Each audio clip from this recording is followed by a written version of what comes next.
Hello, my friends. This is Christian for Life Force Microscopy.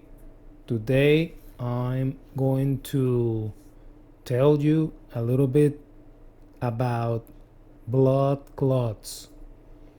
A blood clot is an aggregation or gathering of platelets.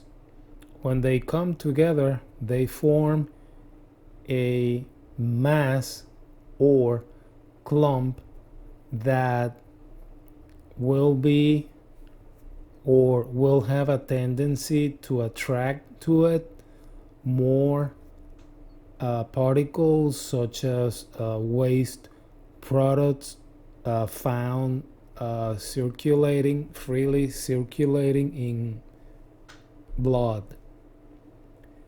A blood clot is a marker for heart disease, so this is something that should be taken into account whenever you see this condition, when you are doing a live blood analysis.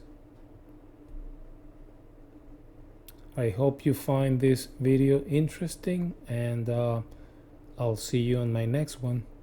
Cheers.